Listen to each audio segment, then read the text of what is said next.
Hello, hello. Thank you for joining us on the Hey! Nikki Maduro Show. I'm Nikki Maduro. She's Kim McAllister. And here we are to talk about the latest news, pop culture, everything in between. Please hit that subscribe button and that bell so you don't miss a moment of the Nikki Maduro Show. I hope you all had a fabulous weekend. You know what happened this weekend, Kim? Was the White House Correspondents Dinner. I missed it. I love the White House Correspondents Dinner. I feel like I've never actually set my DVR or hit Right. record to watch it live, but I do like to watch the clips. Colin Jost, I like to call him Mr. Scarlett Johansson. He was the comedic, host or whatever. Sure. Mixed reviews, I will say, mixed reviews. But you know what? I think it's nice to see, especially again, let's just remind people former President Trump was too much of a wussy to ever go. Well, I mean, he's been to the White House Correspondents' Dinner as a guest, but as president, he didn't want to do it. Yeah. Remember, I think, go ahead. I was going to say, all it took was for him to get made fun of once. Exactly. And he was like, I'm out. I'm out. But that's what you're supposed to do. It's kind of like a roast of the people in charge. And I think it's kind of taken on a life of its own, definitely within social media and pop culture and things like that. Yeah. But if there's somebody that knows how to make fun of himself, of course, is good old President Joe Biden, who is well aware of all of the jokes that are going to come out at him. So here's a little bit, thanks to the Lincoln Project, putting this montage together of President Biden at the White House Correspondents' Dinner. It's been a year since I delivered this speech, and my wife Jill was with me tonight, was worried how I do. I told her, don't worry, just like riding the bike. She says, that's what I'm worried about. The 2024 election's in full swing. And yes, age is an issue. I'm a grown man running against a 6-year-old. That's pretty good. That's pretty good. Age is the only thing we have in common. My vice president actually endorses me.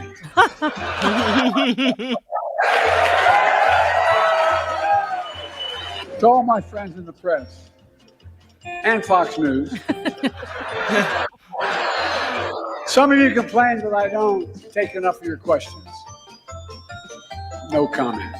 Of course, the New York Times issued a statement blasting me for, quote, active and effectively avoiding independent journalists. Hey, if that's what it takes to get the New York Times to say I'm active and effective, I'm for it. So I thought it was pretty good. I think he tackled the age thing head on. I do feel, though, and I'm going to be honest, and I'm always clear with my politics. I'm a total flaming liberal, okay? Yeah. It does lean left. It does.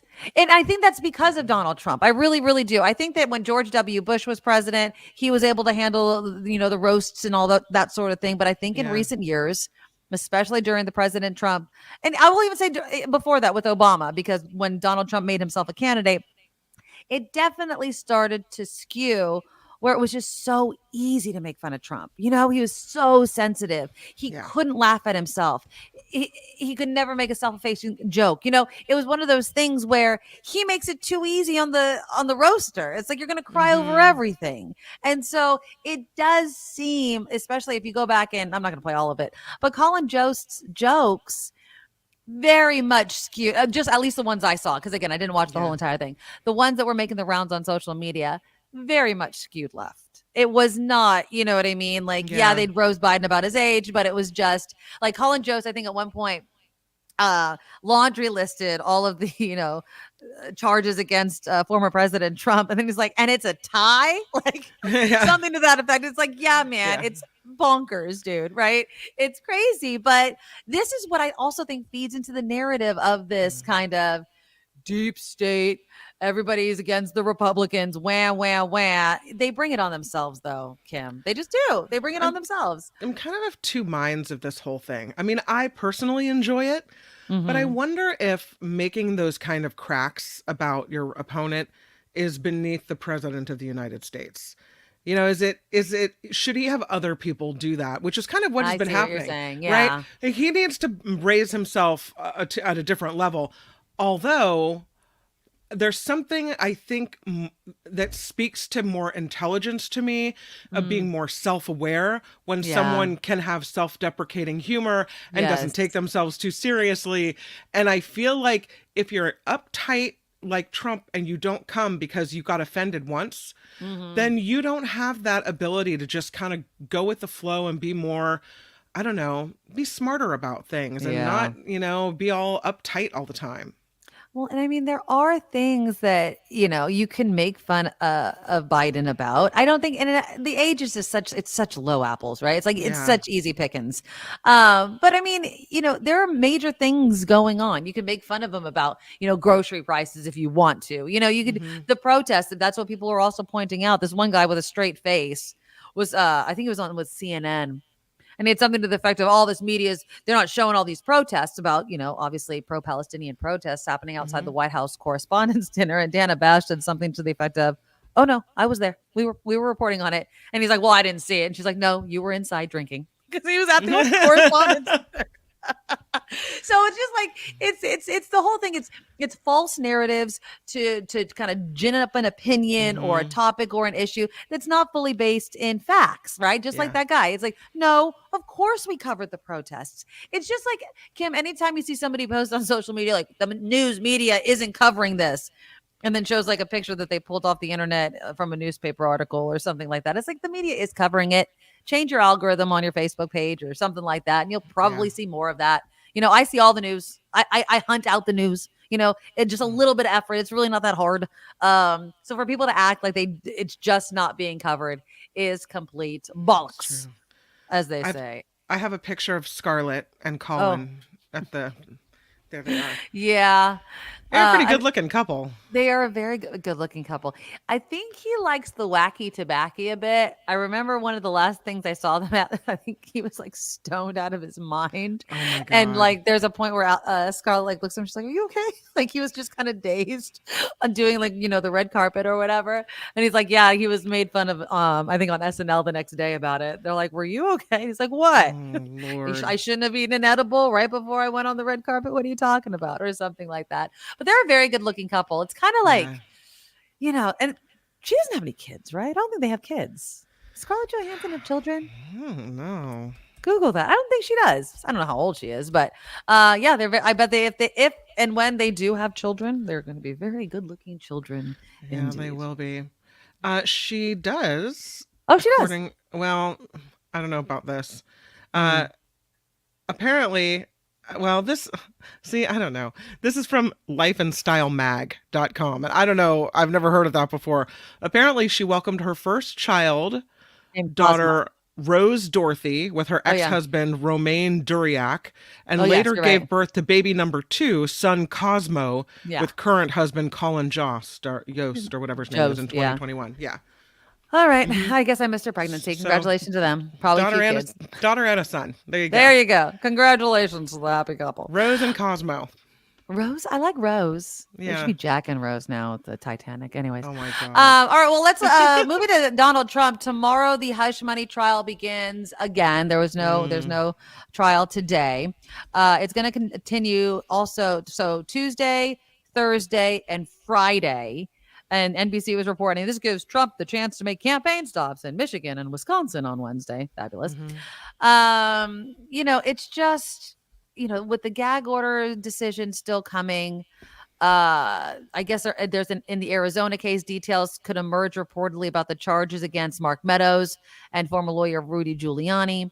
It's just an overwhelming, at the very least, overwhelming amount of problems for a presidential candidate. And it's still, like Colin Joe said, they're tied. I can't believe Trump is actually the only viable candidate for the Republican Party. But he's still targeting other people. Donald Trump has accused Robert F. Kennedy Jr. of being the most left wing of all the U.S. presidential candidates. Kennedy accused Trump of being frightened and unhinged. He wants to have a debate with Trump. I would watch that. I would watch a debate between Trump and RFK Jr. I would just for the entertainment sake of it all. It would just be absolutely It would would be be full of so conspiracy theories and exactly. lies. It Like, would be so what would be the weird. point of it, right? You Yeah, wouldn't but get an entertainingly. answer to the world's ills or how to make the United States or make America great again, whatever. You wouldn't get those answers. You'd get a bunch of crap. No. Yeah. I know, and I don't even know, and I think we talked about this last time. I don't think that even a debate between Trump and Biden is necessary. It's No. sad. It really is, but we know their platforms. Yeah. We know who they are as people. You're not Mm-hmm. introducing anybody new to the American people. If anything, I think that Trump's positions, I mean, could be clarified a bit more, both on abortion, TikTok ban, things that he's been Yeah. wishy-washy about just because, it's a presidential election year. But did you also see that former President Donald Trump met privately over the weekend with a Florida Governor Ron DeSantis, who, Yeah. again, if you remember earlier, he had called out like, you have to go kiss the ring. I'm not going to be vice president. But apparently this was just, let's bury the hatchet type of thing and From start what campaigning. I understand, it's all about campaigning. It's about Trump wanting to tap into the donors that gave to DeSantis. Yeah. Right? Again, DeSantis did not do well. I thought he was going to do much better and last much longer. And he's criticized Trump many times by saying, he didn't drain the swamp. He didn't do this. He didn't do that. He's kind of been pulling back a bit on abortion as well, which I know that some people within the Republican Party are not happy about. So it'll be interesting to see. And I know it's politics. I know Democrats do the same thing. I mean, look at what Harris said about Biden during the debates, and then ended up being his VP choice, right? Yeah. So when you're going for the race, you're in the race, you're going up against the opponent. You say certain things, and I get that. And then at the end, you're like, all right, well, let's all get on the same side and fight the common enemy and all that sort of stuff. But That's what they're some pretty doing. hateful things were said. So check out this headline. I mean, even recently, Trump's been going after Lindsey Graham, right? Oh, And yeah. now today, Graham says, I'll absolutely support Of course Trump, he will. even if convicted. I wonder if they're sorry. Like, if they're holding their nose and they're like, well, I guess we have to rally the wagons around him and protect him. And I guess that's what we have to do. When it's like, God, the guy has just been saying the most horrible things about you and being awful to you. And now you have to come out and say, I support him even if he's convicted. Yeah. I mean, it's you can kind of admire their convictions of staying with Trump, even if he's convicted. It's insane. I feel like I'm just repeating myself when we talk about Trump, but I think I don't think I'll ever stop being amazed that they couldn't find a better candidate to rally behind, that they couldn't put Trump in his place. And again, as I'm saying those words, the thing that always pops back up into my head is, God, the MAGA people must be scary. The things that they're saying, writing, calling in, threatening with have to be insane, because why else wouldn't the entire GOP just come together and be like, let's get rid of this albatross around our neck, get rid of him, so we can actually have a functioning party again. But what the problem, as I'm saying this, is you let people like MTG in and all these other wackadoo people, and they're muddying the water and making progress impossible for this party. So it's either join up with MAGA and at least keep your job, or don't and get threatened and possibly lose your job. Ugh, it's so frustrating. I mean, I think it's embarrassing. Of course, I it's do. embarrassing. Yeah. I mean, look what's happening in Arizona. Kim, when I saw this, and again, my brother just hopped on a plane this weekend back to Arizona. He's lived there for many years. I know so many people that live in Arizona, and I'm like, hell to the no. The Arizona GOP has selected State Senator Jake Hoffman as a national committeeman for the Republican National Committee. Okay. If the name doesn't ring a bell, Hoffman was one of the fake electors indicted last week and accused of working to overturn the 2020 win in Arizona. He was indicted on Wednesday and then selected by the Arizona GOP for the RNC post. This is your Republican Party. And that's why your headline about Lindsey Graham doesn't surprise me at all. It is party over country. They want an alleged liar and a cheat, because that's what he was trying to do. Right. Lie that he was an elector and cheat on the election. That's what he was trying to do, Jake Hoffman, right? Yeah. They put that person in charge of the RNC for the state of Arizona? Mm-hmm. Yeah. Announcing the charges last week against Hoffman and others accused of being involved in the fake elector scheme, Arizona's attorney general said it on Wednesday, quote, "These defendants deceived the citizens of Arizona. They intended that the false votes for Trump and Pence would encourage Vice President Pence to reject the certified Biden-Harris electors' votes, regardless of the result of any legal challenge. And yet, that is not enough for the Arizona GOP to not elect them to the post. And again, it's because they only have winning at all costs, even if they didn't win, right? It doesn't matter to them. It just doesn't matter. This is the core of my problem with what's happening in America. It's not, do you want to have abortion legal or illegal? It's not, I mean, which is important to me, but I can agree, we can disagree. You know, do you want to spend money on furthering democracy and supporting Ukraine or not? These are issues we could discuss, talk about, and disagree on, right? Exactly. But it's, do you want cheaters in charge? Do you want the people who tried to steal an election, which is quintessentially American, right? Yep. Our one person, one vote. Yep. Our democracy, the way we do things. You're saying that that's being the winner or being in charge is more important than the tenets of our country. And I have to say, you're not American if that's who you are. You don't support America and you don't support this country. And at the baseline, that should come first for all of us. So what a horrible embarrassment for Arizona and the Republicans in that party. Oh, That's absolutely. Gross. They're gross. And I mean, the only thing that I could think of, and again, I don't like to make excuses and try to set up a situation in which it explains why they would elect or put a fake elector into that RNC post in Arizona.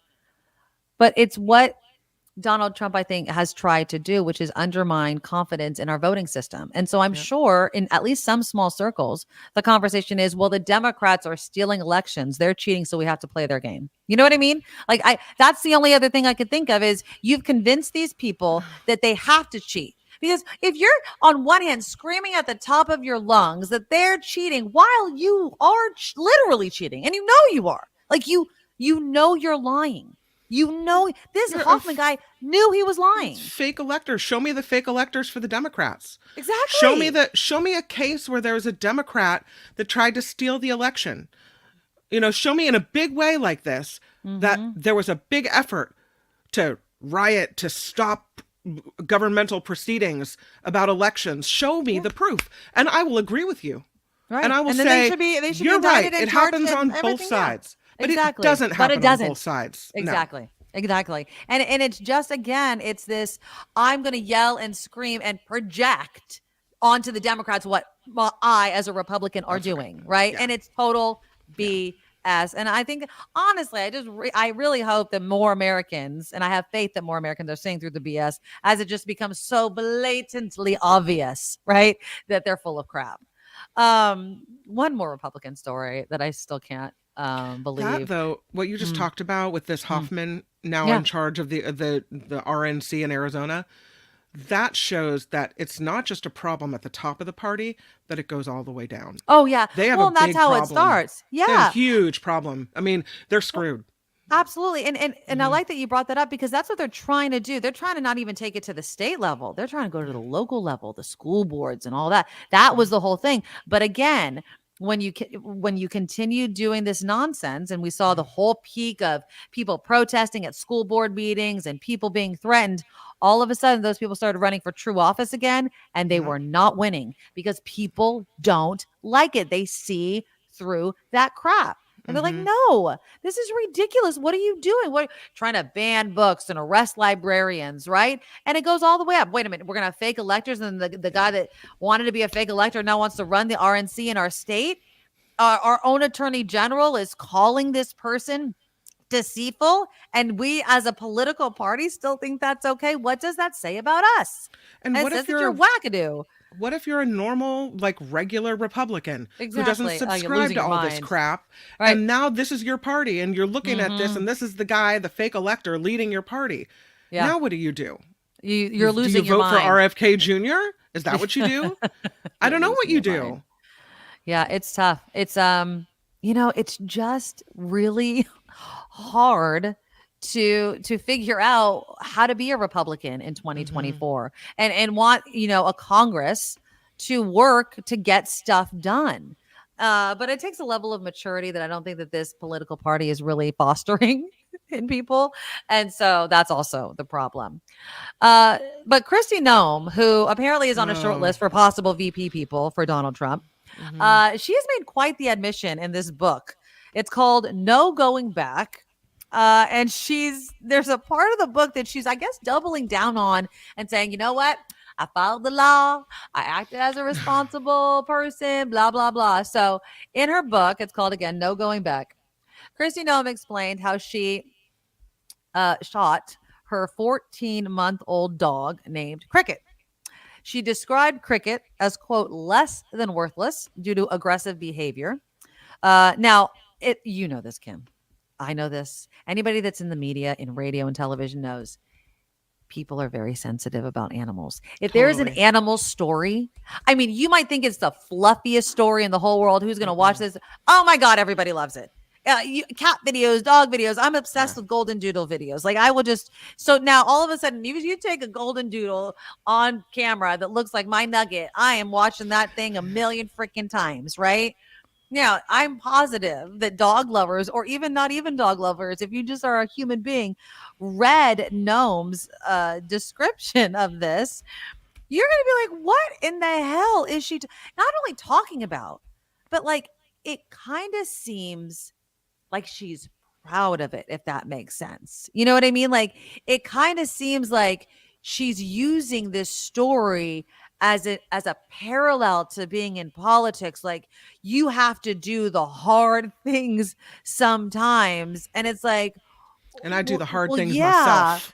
Yeah. But I mean, it didn't seem like it was that hard for you. So basically the nuts and bolts of this story is her dog Cricket apparently had exhibited violent behavior, had gotten out and started killing all of these chickens of her neighbor. And so, Kristi Noem had to basically put the dog down afterward after trying to console her neighbor and what have you. I don't know if you needed to include that story in the book, Kristi. I really just don't think that is a story that we all need to do and share. So she's on social media. She says, we love animals, but tough decisions like this happen all the time on the farm. Sadly, we just had to put down 3 horses a few weeks ago that had been in our family for 25 years. And then she's like, I can understand why people are upset about a 20-year-old story of Cricket, one of the working dogs at our ranch. She's like, what I learned from my years of public service, especially leading South Dakota through COVID, got key point, like keywords, right? Is people are looking for leaders who are authentic, willing to learn from the past and don't shy away from tough challenges. My hope is anyone reading this book will have an understanding that I always work to make the best decisions I can for the people in my life. You still don't have to shoot the dog or brag about it in your book. Like it's not a parallel to something in life. It just isn't. And so, Kristi, I think she, sorry the pun, overshot this on how she thought people were going to receive this and made a little bit of a mistake in sharing this in her book. I'm not going to defend this at all, but I will say this. Okay. Knowing people in the North Bay, in Petaluma, that live on ranches, right? Yes. That are ranchers, yes. they're dairy farmers, they're cattle farmers, they're chicken ranchers, what have you. Right. There is a different relationship between the animals on your ranch and the animals in your home. It's weird. I don't understand it because I'm not a rancher. Right. Like, our dog is part of our family, right? But I don't know. Like ranchers just seem to have a different relationship with animals and with putting animals down. Like they all have a rifle out on the ranch just in case. Right. So to me, thinking about her in her ranching life, I'm not surprised by that. Although it doesn't seem like she really tried with that dog. Like they didn't send it away to be trained, or they didn't. So or give it to somebody else. Give it to a shelter. Give it to a training organization. Well, like Does life not matter if it's a four-legged kind? What you don't want, though, is to have a dog you know is violent, send him to the shelter, and have some family with a kid adopt the dog, and then the kid gets attacked. So, well, obviously, you'd have to tell them ahead of time. yeah, You know exactly. what I mean? But I do think there are things that could have been done, and it didn't necessarily mean dragging the dog out and shooting it, Right. Well, I mean, it was only a 14-month-old puppy, too. Yeah. I mean, one animal organization said, is euthanasia sometimes necessary in certain situations? Yes. When an animal is so sick that its quality of life is inhumane, then Right. humane euthanasia may be the answer. When the animal has been so badly damaged by people or circumstances that it cannot overcome it, sometimes maybe then too. When a 14-month-old puppy who was almost certainly brought from a breeder at 8 weeks and had every opportunity to be taught the right way to behave, absolutely not. And I think that's the point, is she might have this disconnect between the animal. It's a hunting dog. It has a sole kind of job purpose. It's a ranch dog, right? It's a ranch dog or whatever, but still it's a life, Kristi Noem, right? Yeah. It's a God-given animal, right? I mean, it just kind of seems it was a more humane way of dealing with the poor dog. But again, it's a miscalculation. Politically, miscalculation for Kristi Noem. Maybe Trump will like it. Maybe she doesn't give a crap. Maybe she's trying to show off her Trumpy boy so she could be the VP pick. I don't know. But all I'm saying is it doesn't sit well with me, and I don't think it's going to sit well with a lot of Americans. And if she does become the VP, I can only imagine the kind of consequences it's going to bring. I mean, she keeps being mentioned. I don't know if she's going to be. I don't know if she's going to be the choice, but I know that she's on the list of people that think Trump's going to choose from. And then she's a woman. I definitely think it's probably going to be a woman because he needs a woman. You know what I mean? To kind of soften his image. I guess it couldn't be DeSantis. They're both from Florida now. No, it's not going to be DeSantis. Else. And DeSantis has actually made clear that he would never choose the VP, that he was in it to win it, and that he would not take the post. Although, people say that until you get the phone call that says, hey, you could be a hop, skip, and a jump away from being president of the United States. Are you sure you don't want to eat those words a little bit? Look how unhealthy that guy is. Maybe I have a shot at the big chair. Thank you. Yeah. Exactly. I mean, it is kind of true. That's an excellent point, Kim, because, it's a lot closer than you might think. Oh, God. No, please. I don't know. I don't know who I would want Trump to choose that could make me feel any better about another Donald Trump presidency, because I firmly believe that Biden will win. He's going to pick a rabid Trumper, like maybe an Elise Stefanik, a Kristi Noem, a Carrie Lake. Like, these are probably the people on the top of the list. Yeah, I think that Noem brings a demographic and a geographic location that possibly he needs. I think that Elise Stefanik is not, and I hate to, because I don't want to bag on women. You could be a conservative, whatever. I don't think her name is elevated enough, if that makes sense, to be the person to be the vice presidential choice. Oh, Carrie Lake, I think, comes with way too much baggage. Like, she comes with just as much baggage, I feel, as Trump. But they maybe don't care about baggage. They don't care. Yeah, they're not going to pick somebody smart and reasonable. I mean, Nikki Haley, I didn't like choose out of left field. I think they're going to choose out of left field. I really do. If it's not a Kristi Noem, I don't think it'll be a Carrie Lake. I think it'll be a conservative that we know, but we never saw coming, perhaps. So. We'll see. He has to announce relatively soon, in between all of his court cases, because the guy's a friggin' criminal. All right, you guys, that's our show. So tomorrow, Donald Trump's hush money trial ramps up once again. It never slows down with Donald Trump. Also tomorrow, you know what I want to talk about? And I know that we could talk about this every single day, are the protests that are growing on the college campuses. Yeah. We talked about this a little bit last week, but here's my question that we'll talk about tomorrow.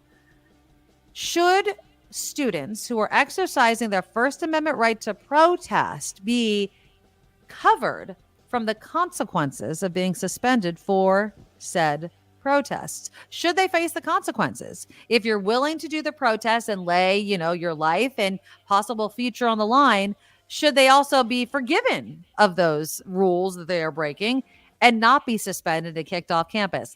A lot of colleges are, forgiving some of these infractions, but some of them are not. And some of these college students are realizing their asses are out at that college. And was it worth it? So we'll discuss that tomorrow, because, when you're protesting, sometimes it costs you your freedom, but sometimes it also costs you your college education.